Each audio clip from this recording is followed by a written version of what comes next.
जस्तै निर्णायक योजनाका चिया हामीले प्र्याक्टिकल गरेका थियौँ।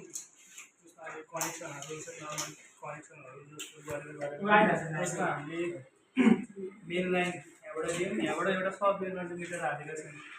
यो सब मेन मिटर हालेर यहाँबाट तारहरू गएका छन् डिपीमा।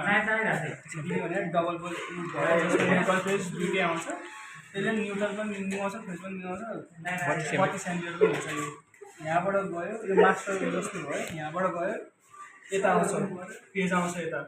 पेज भनेको 16 एम्पियरको एसपिएमसी भयो।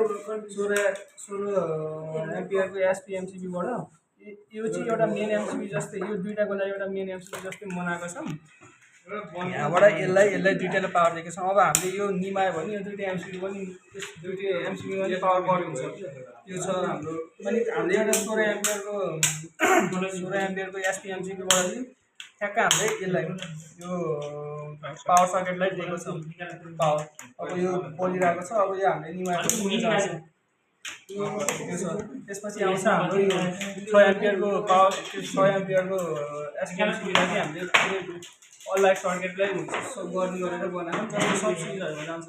अब हामीले यो स्विचबाट चाहिँ यो बालेका छौँ, यो 2 स्विचहरू भयो, योबाट यो लाग्छ, यो दुईवटा 2 स्विचहरू हो गर्नुहुन्छ। यो स्विचबाट हामीले यसलाई दिएका छौँ।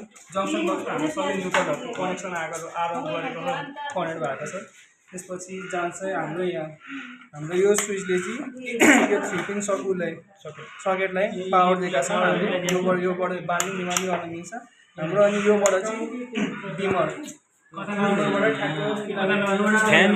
फ्यान छ होइन, हामीले फिलामेन्ट ल्याम्प राखेर ट्राई गरेको छौँ, जस्तै अब पावर बढाउन घटाउन सबै गरेको छौँ।